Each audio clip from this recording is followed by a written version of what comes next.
कहानी शुरू होती है डिटेक्टिव रेनर से, जो एक पुलिस ऑफिसर है और रात के अंधेरे में वो एक खतरनाक गैंगस्टर की गाड़ी का पीछा कर रहा है। रेनर ने अपने पुलिस हेडक्वार्टर से मदद मांगी, लेकिन जब उन्हें इंतजार करने को कहा गया तो वो अकेले ही आगे बढ़ गया। गैंगस्टर अपनी गाड़ी को एक पतली सी गली में ले जाता है और रेनर उसकी गाड़ी को टक्कर मार देता है। वो बाहर निकलकर गैंगस्टर की गाड़ी का ट्रक खोलता है और उसमें एक जवान लड़की मिलती है जिसके हाथ पैर दोनों बंधे हुए थे। रेनर लड़की को बचाने की कोशिश करता है, लेकिन तभी गैंगस्टर अचानक आकर उस पर हमला कर देता है। रेनर भी जवाबी हमला करता है और अपने कौशल से गैंगस्टर को हराने में सफल होता है। गैंगस्टर को गिरफ्तार करते समय रेनर लड़की को मौका देता है कि वो अपनी यातनाओं का बदला ले सके। गुस्से में भरी लड़की गैंगस्टर के सिर पर जोरदार वार करती है। कुछ दिन बाद गैंगस्टर को कोर्ट में ले जाया जाता है। सरकारी वकील जेम्स उन पर कई आरोप लगाता है। सभी सबूत गैंगस्टर के खिलाफ होते हैं और जज उसे फांसी की सजा सुनाते हैं। उसकी फांसी को भी साधारण तरीके से नहीं, बल्कि सबके सामने एक चेंबर में जोरदार बिजली के झटकों से अंजाम दिया जाता है। गैंगस्टर की फांसी के कुछ समय बाद कहानी एक अंडरग्राउंड फाइट क्लब में ट्रांसफर होती है। यहाँ हम कुछ साइबर क्रिमिनल्स को देखते हैं जिनके शरीर में आधुनिक तकनीक की मदद से अलग अलग प्रकार के हथियार लगाए गए हैं। ये क्रिमिनल्स गैंगस्टर की मौत के बारे में चर्चा कर रहे होते हैं। असल में उस गैंगस्टर के पास एक खास चिप थी जिसमें बेहद कीमती और खुफिया दस्तावेज मौजूद थे। ये चिप अब सरकारी वकील जेम्स के पास है। इस चिप के मिलते ही साइबर क्रिमिनल्स को अंदाजा हो गया कि जेम्स जल्द ही इसका इस्तेमाल उनके खिलाफ सबूत इकट्ठा करने के लिए करेगा जरूर। इसलिए उन्होंने मिलकर जेम्स से ये चिप चुराने की साजिश रचनी शुरू कर दी। उधर जेम्स केस जीतने के बाद बेहद खुश था। अपनी खुशी को और बढ़ाने के लिए उसने एक चमचमाती नई गाड़ी खरीदी और अपनी एक्स गर्लफ्रेंड डारिया को डिनर के लिए बुलाया। जेम्स हमेशा चीजों को अपने हिसाब से चलाने वाला इंसान है और यही आदत डारिया के साथ उसके रिश्ते के टूटने की वजह भी बनी थी। हालांकि अब वो डारिया के साथ नए सिरे से शुरुआत करने की कोशिश कर रहा था। डिनर के बाद जेम्स ने डारिया को अपनी नई गाड़ी दिखाने की कोशिश की और उसे ड्राइव पर ले जाने की भी कोशिश की, लेकिन डारिया ने घर जाने की इच्छा जताई। ये सुनकर जेम्स नाराज हो गया और डारिया को घर छोड़ने गया। जाने से पहले उसने डारिया को धमकी दी कि वो उसे वापस पाने के लिए किसी भी हद तक जा सकता है। ये सुनकर डारिया को एहसास हुआ कि जेम्स अब भी नहीं बदला है और गुस्से में वो घर चली गई। डिनर के बाद जेम्स अपने ऑफिस की ओर जा रहा था, तभी उसे अपने असिस्टेंट याशा का फोन आता है। याशा ने बताया कि गैंगस्टर से मिली चिप में छुपे दस्तावेजों को डिकोड करने का तरीका मिल गया है। जेम्स ने फौरन चिप को अपनी गाड़ी के खुफिया डिब्बे में छुपा दिया और ऑफिस पहुंच गया। ऑफिस में याशा ने सलाह दी कि चिप को डिकोड करने के लिए कानूनी आदेश लेना चाहिए, लेकिन जेम्स को समय बर्बाद करना पसंद नहीं था। उसने चिप को खोलने की कोशिश शुरू कर दी। तभी उसे अपने सिक्योरिटी गार्ड का संदेश मिला कि उसकी तबीयत खराब है और वो घर जाना चाहता है, लेकिन जल्द ये खुलासा हुआ कि सिक्योरिटी गार्ड को साइबर गैंग ने मार डाला था। कुछ ही देर में साइबर क्रिमिनल्स जेम्स के ऑफिस में घुस आए। जेम्स ने अपनी बंदूक उठाकर उनका सामना किया, लेकिन हेनरी नामक साइबर क्रिमिनल, जिसके हाथ में शॉटगन लगी थी, ने जेम्स को काबू में कर लिया और उसे कुर्सी से बांध दिया। साइबर क्रिमिनल्स ने जेम्स से चिप देने के लिए कहा, लेकिन जेम्स ने मना कर दिया। इस पर ऐश नामक एक साइबर क्रिमिनल ने ब्लो टॉर्च से जेम्स के लैपटॉप को जला दिया और उसके मुंह को झुलसाने की कोशिश करी। घायल होने के बावजूद जेम्स ने हिम्मत दिखाई और हेनरी पर हमला किया। हालांकि हेनरी ने अपनी ताकत से जेम्स की बाजू की हड्डी तोड़ दी और उसे फिर से बांध दिया। अब पेन नामक एक दूसरे क्रिमिनल ने अपनी उंगली में लगी ड्रिल निकाली और बेरहमी से जेम्स की आंख में घुसा दी। आखिरकार हेनरी ने जेम्स को खिड़की से नीचे फेंक दिया। जेम्स सीधा अपनी नई गाड़ी पर गिरा और उसकी वहीं मौत हो गई। जेम्स का खून उसकी गाड़ी में समा गया, जो अब बदले की आग में जलने वाली थी। अगली सुबह जब पुलिस को जेम्स की लाश मिली तो डिटेक्टिव रेनर ने उसके कातिलों को पकड़ने का संकल्प लिया। उधर साइबर क्रिमिनल्स की गैंग अपने नेता टलन नाम के साइंटिस्ट के पास जा पहुंची। टलन वो वैज्ञानिक था जिसने इन क्रिमिनल्स को साइबर रूप में बदला था, लेकिन चिप अब भी उनके हाथ लगी नहीं थी, जिससे टनल बेहद गुस्से में आ जाता है। उसने चिप को किसी भी हालत में ढूंढने का आदेश दिया। इसी बीच जेम्स की नई गाड़ी लजारोस को जंकयार्ड में ले जाया जाता है। गाड़ी के खून से सने होने के बावजूद उसे बेकार समझा गया, लेकिन रात के अंधेरे में जंकयार्ड के एक मजदूर ने गाड़ी के इंजन की आवाज सुनी। उसने पास जाकर जांच करने की कोशिश की, लेकिन लजारोस ने अचानक उस पर जोरदार हमला किया। गाड़ी ने मजदूर को कुचल दिया और जंकयार्ड से बाहर भाग गया। डारिया, जो जेम्स के अंतिम संस्कार में शामिल हुई थी, अपने घर लौट आई। थोड़ी देर बाद उसे डिटेक्टिव रेनर का फोन आया, जो जेम्स के केस के बारे में उससे बात करना चाहता था, लेकिन डारिया ने कहा कि वो इस समय बात करने की स्थिति में नहीं है। उधर हेनरी नामक साइबर क्रिमिनल एक नाइट क्लब से बाहर निकला। तभी लजारोस ने उसके गाड़ी का पीछा करना शुरू किया। हेनरी ने जान बचाने की पूरी पूरी कोशिश की और एक स्टोर के पिछले दरवाजे से अंदर घुस गया। उसे लगा कि वो अब सुरक्षित है, लेकिन लजारोस ने कांच का दरवाजा तोड़कर स्टोर में एंट्री की। हेनरी ने अपने बायोनिक आर्म से गाड़ी को रोकने की कोशिश की, लेकिन लजारोस अपनी पूरी ताकत से आगे बढ़ती रही। आखिरकार उसने हेनरी को बुरी तरह कुचल दिया।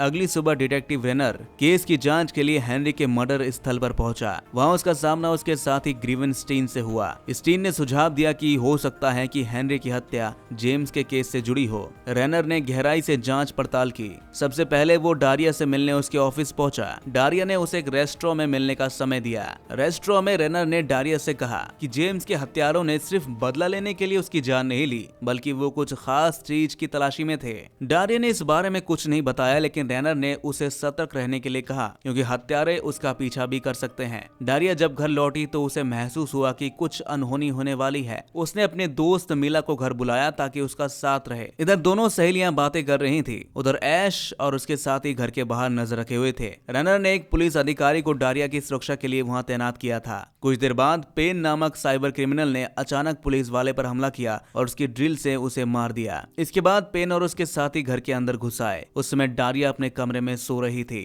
लिविंग रूम में पहुंचकर एक क्रिमिनल ने मिला को सोते हुए देखा। उसने उसे जगाने की कोशिश की, लेकिन मिला डर के मारे चिल्लाने लगी, जिससे डारिया भी भाग गई। मिला ने दरवाजा खोलने की कोशिश की, लेकिन ताला बंद था।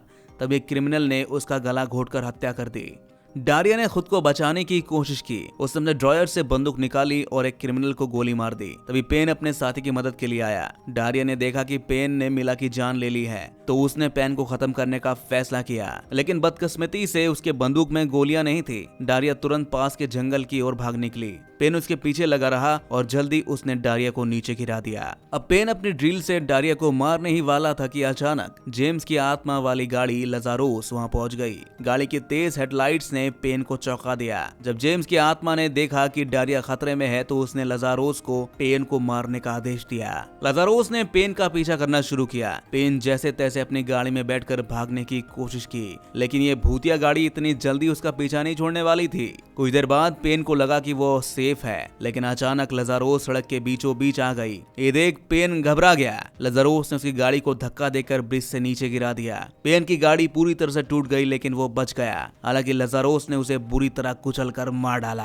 पुलिस पेन की हत्या की जांच के लिए डारिया के घर पहुंची, लेकिन डारिया अभी भी सदमे में थी। रेनर उसे अपने साथ एक होटल में लेके गया ताकि वो सुरक्षित रह सके। अगली सुबह रेनर ने डारिया के लिए नाश्ता बनाया और उसे होटल के कमरे में बंद कर रखा ताकि वो खतरे से बची रहे। हालांकि जैसे ही रेनर केस की जांच के लिए निकला, डारिया ने खिड़की तोड़कर कमरे से बाहर निकलने का रास्ता बना लिया। उसने रेनर से कहा कि वो जेम्स और अपनी दोस्त मिला के कातिलों को ढूंढने में मदद करना चाहती है। डारिया ने यह भी वादा किया कि जब तक केस सुलझ नहीं जाता, वो रेनर के कहे अनुसार ही चलेगी। रेनर के पास अब कोई विकल्प नहीं बचा। वो डारिया को एक डेटा मार्केट लेकर गया, जहां गैर कानूनी सामान और जानकारियां बेची जाती थी। वहां पता चला कि डारिया पहले भी इस जगह पर आ चुकी थी। असल में वो भी एक समय पर क्रिमिनल गतिविधियों का हिस्सा रह चुकी थी। डेटा मार्केट में वो एक वेयरहाउस पहुंचे, जहां एक गुरु रहता था। गुरु ने खुफिया जानकारी देने के बदले पैसे मांगे। डारिया ने पैसे दिए तो गुरु ने अपने वर्चुअल रियलिटी गॉगल्स लगाए और बताया कि साइबॉक्स गैंग के लीडर का नाम टलन है। लेकिन इससे पहले कि कुछ और वो बता पाता, गैंग का एक आदमी सामने आकर गुरु को गोली मार देता है। रेनर ने तुरंत अपनी पिस्टल निकाली और उस क्रिमिनल को मार गिराया। तभी ऐश और उसके गुंडों ने उन्हें चारों तरफ से घेर लिया। रेनर ने डारिया से कहा कि वो वहां से भाग जाए, जबकि वो खुद उसका सामना करेगा। डारिया भागते भागते एक आर्काइव रूम में पहुंची, जहां ऐश पहले से उसका इंतजार कर रही थी। आर्काइव रूम में ऐश ने डारिया से चिप के बारे में पूछा, लेकिन डारिया ने कहा कि उसे इसके बारे में कुछ भी नहीं पता। ऐश गुस्से में उस पर टूट पड़ी और दोनों के बीच जबरदस्त लड़ाई शुरू हो गई। डारिया एक ट्रेंड फाइटर थी और उसने ऐश का डटकर मुकाबला किया। आखिरकार ऐश ने अपने फ्लेम थ्रोअर का इस्तेमाल करते हुए पूरे कमरे में आग लगा दी। डारिया जैसे तैसे लॉकर्स के पीछे छिप गई और जमीन पर अपनी बंदूक ढूंढ निकाली।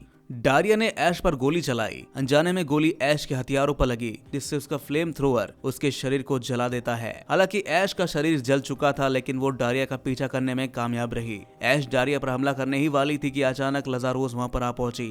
लजारोस ने ऐश को उसी तरह से बेरहमी से कुचल दिया जैसे उसने हेनरी और पेन के साथ किया था। ये देखकर डारिया डर गई, लेकिन जब उसने गाड़ी के अंदर देखा तो उसकी आंखें खुली की खुली रह गईं। गाड़ी के अंदर कोई इंसान था ही नहीं। अचानक उसे गाड़ी से जेम्स की आवाज सुनाई दी। डारिया का दिमाग इस घटना को प्रोसेस नहीं कर पाया और वो बेहोश हो गई। जब डारिया को होश आया तो उसने खुद को डिटेक्टिव रेनर के घर पाया। रेनर ने उसके जख्मों पर मरहम लगाया और डारिया ने उसका शुक्रिया अदा किया। दीवार पर रेनर और उसकी बेटी की तस्वीरें लगी थी। रेनर ने बताया कि गैंगस्टर ने बदला लेने के लिए उसकी बेटी को मार डाला था। ये सुनकर डारिया को रेनर के लिए बहुत दुख हुआ। उसने कहा कि वो रेनर को पसंद करने लगी है। रेनर ने भी डारिया के प्रति अपनी भावनाएं जाहिर की। दोनों ने एक दूसरे को चूम लिया। हालांकि उन्हें एहसास नहीं था कि लजारोस दूर से उन पर नजर रखे हुए थे।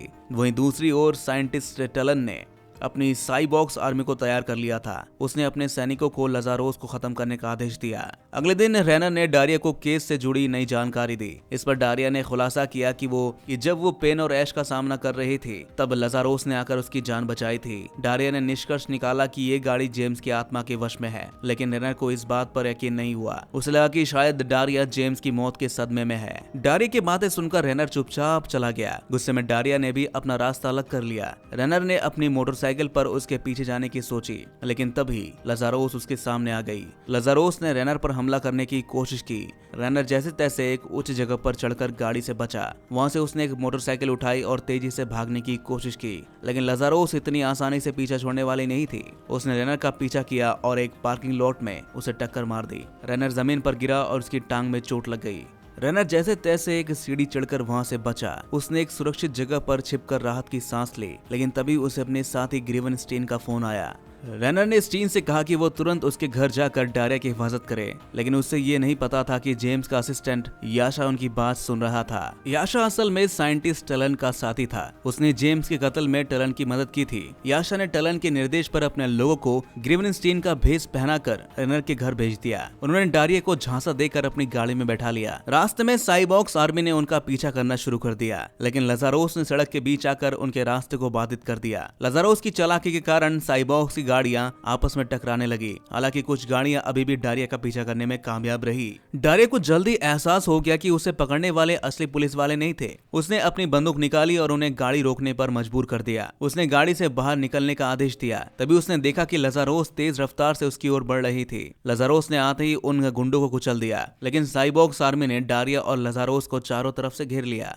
लजारोस ने अपनी गति बढ़ाते हुए सभी गाड़ियों को हवा में उछाल दिया। इसके बाद वो डारिया के पीछे निकल पड़ी। भागते हुए डारिया को टलन का फोन आया। टलन ने उसे एक प्रस्ताव दिया, अगर वो लजारोस को उसके हवाले कर देगी तो वो उसकी जान बख्श देगा। डारिया ने दिखावे के लिए उसकी बात मान ली। वो लजारोस को एक सुनसान इमारत तक ले गई। लजारोस डारिया की मदद के लिए आगे बढ़ी, लेकिन अचानक वो एक गड्ढे में गिर गई। इसी मौके का फायदा उठाकर साइबॉक्स आर्मी ने लजारोस पर गोलियां बरसानी शुरू कर दी। एक साइबॉक्स क्रिमिनल ने गाड़ी की तलाशी ली और चिप को खोज निकाली। चिप मिलने के बाद साइबॉक्स क्रिमिनल्स ने डारिया को भी पकड़ लिया। उन्होंने उसे अंधेरे कमरे में कैद कर दिया। उधर लजारोस को पूरी तरह नष्ट करके कबाड़ खाने में फेंक दिया गया। कबाड़ खाने में एक बूढ़ा मैकेनिक आया। उसने लजारोस की खराब हालत देखकर उसकी मरम्मत करने का फैसला किया। उसने दूसरी पुरानी गाड़ियों के पुर्जे निकालकर लजारोस को ठीक किया। लजारोस अब पहले से भी ज्यादा ताकतवर और खतरनाक बन चुकी थी। हालांकि मैकेनिक को समझ में नहीं आया था कि गाड़ी स्टार्ट क्यों नहीं हो रही है। थोड़ी देर बाद लजारोस अचानक चालू हो गई। उसने मैकेनिक को मार गिराया और बेकाबू होकर शहर की सड़कों पर दौड़ने लगी। अब उसका एकमात्र लक्ष्य डिटेक्टिव रेनर तक पहुंचना था। रेनर ने काफी कोशिशों के बाद साइंटिस्ट टलन की लोकेशन का पता लगा लिया। वो उसी नाइट क्लब के पास पहुंचा जहां हेनरी मारा गया था। नाइट क्लब के नीचे अंडरग्राउंड टनल्स में टलन ने डारिया को अपने पक्ष में करने की कोशिश की। उसने डारिया से वफादारी साबित करने के लिए याशा को मारने का आदेश दिया। याशा ने डारिया से अपनी जान की भीख मांगी, लेकिन डारिया के चेहरे पर कोई दया नहीं थी। डारिया ने याशा पर शराब गिराई और लाइटर उठाया। ऐसा लग रहा था कि वो सच में उसे जला देगी, लेकिन अचानक उसने लाइटर से टलन के चेहरे पर आग फूंक दी और सर्जिकल ब्लेड उसकी आंख में घोंप दी। इसके बाद डारिया वहां से भाग निकली। टलन ने दर्द से चिल्लाते हुए अपने सैनिकों को डारिया के पीछे लगाने का आदेश दिया। जाने से पहले उसने नीचे पड़े एक लाइटर से याशा को भी जला दिया। डारिया ने एक गार्ड को हराकर उसकी बंदूक छीन ली। उधर रेनर भी नाइट क्लब में पहुंच चुका था। उसने गार्ड से धमकाकर टलन का पता पूछने की कोशिश की, लेकिन इससे पहले कि गार्ड कुछ बता पाता, लजारोस की एंट्री हो चुकी थी। गाड़ी ने वहां मौजूद सभी लोगों को कुचलना शुरू कर दिया था, लेकिन उसका असली निशाना रेनर था। रेनर ने अफरा तफरी का फायदा उठाकर गार्ड के खुफिया दरवाजे से नीचे भागने का रास्ता खोज लिया। डारिया भागते हुए कोल्ट नामक साइबर क्रिमिनल के सामने आ गई। कोल्ट एक बेहद ताकतवर साइबॉक्स क्रिमिनल था। डारिया ने उसे हराने की भरपूर कोशिश की, लेकिन कोल्ट उससे ज्यादा ताकतवर साबित हो रहा था। कोल्ट ने अपने हाथ से चाकू निकालकर डारिया पर हमला कर दिया। डारिया सही समय पर झुक गई, जिससे कोल्ट का हथियार दीवार में फंस गया। मौका देखकर डारिया ने पास में पड़ी कुल्हाड़ी उठाई और उसका हाथ काट कर उसे खत्म कर दिया। अब सिर्फ साइंटिस्ट टलन बचा था। वो एक बड़ी ऑटोमेटिक बंदूक लेकर डारिया को ढूंढ रहा था। रनर ने डारिया को ढूंढ निकाला और दोनों एक जगह छिप गए। जैसे ही टलन उनके पास पहुंचा, रनर ने उसे एक जोरदार मुक्का मारा, लेकिन अचानक लाजारोस वहां पर आ गई। गाड़ी ने टलन को टक्कर मारी और उसे हवा में उछाल दिया। लाजारोस ने तेज रफ्तार से अपना रुख मोड़ा और टलन को दो हिस्सों में काट दिया। टलन के मरने के साथ ही साइबॉक्स गैंग पूरी तरह खत्म हो गई। बाहर निकलते समय डारिया ने रेनर से कहा कि जब तक ये गाड़ी सलामत है उन्हें चैन से जीने नहीं देगी। उसे डायनामाइट से भरा एक बॉक्स मिला। डारिया ने लाजारोस के सामने खड़े होकर जेम्स की आत्मा को भड़काने के लिए कहा, मैं तेरे हिसाब से नहीं चलने वाली। लाजारोस ने गुस्से में डारिया पर हमला किया। डारिया एन वक्त पर हट गई, जिससे लाजारोस डायनामाइट के बक्से से टकरा गई। जबरदस्त धमाके से लाजारोस के टुकड़े टुकड़े हो गए। डारिया और रेनर धमाके से बाल बाल बचे। उन्हें लगा कि अब सब कुछ खत्म हो चुका है। घायलों को एम्बुलेंस में अस्पताल ले जाया जा रहा था। डारिया भी स्ट्रेचर पर लेटी थी, लेकिन तभी कुछ ऐसा हुआ कि जिसकी किसी को उम्मीद नहीं थी। लाजारोस जो पूरी तरह नष्ट हो चुकी थी, अचानक धुएं को चीरते हुए बाहर आ गई। उसने पहले रेनर को टक्कर मारी, जिससे वो दूर जा गिरा। इसके बाद गाड़ी धीरे धीरे डारिया के स्ट्रेचर की ओर बढ़ी। स्ट्रेचर पलट गया और डारिया लाजारोस के अंदर खींची चली गई। लाजारोस अब फुल स्पीड में खाई की ओर बढ़ रही थी। डारिया ने अपनी सूझबूझ से गाड़ी की चीजें निकालकर बाहर फेंकना शुरू कर दिया। उसने एक ऐसी चीज निकाल दी जिससे गाड़ी अचानक रुक गई। डारिया ने सही समय पर गाड़ी से बाहर निकलकर उसे धक्का दिया, जिससे वो खाई में गिर गई। लाजारोस समुद्र में डूब गई। डारिया फिर राहत की सांस लेती है, लेकिन आखिरी सीन में हम देखते हैं कि लाजारोस समुद्र में डूबने के बावजूद भी जिंदा है। उसके भयानक मौजूदगी ने यह संकेत दिया कि यह कहानी यहीं पर खत्म नहीं होती। ये रोमांचक कहानी न केवल बदले की भावना दिखाती है, बल्कि ये भी बताती है कि कैसे तकनीक और आत्मा का मेल खतरनाक हो सकता है। अगर ये मूवी आपको अच्छी लगी है तो लाइक, शेयर और सब्सक्राइब करना ना भूलेगा।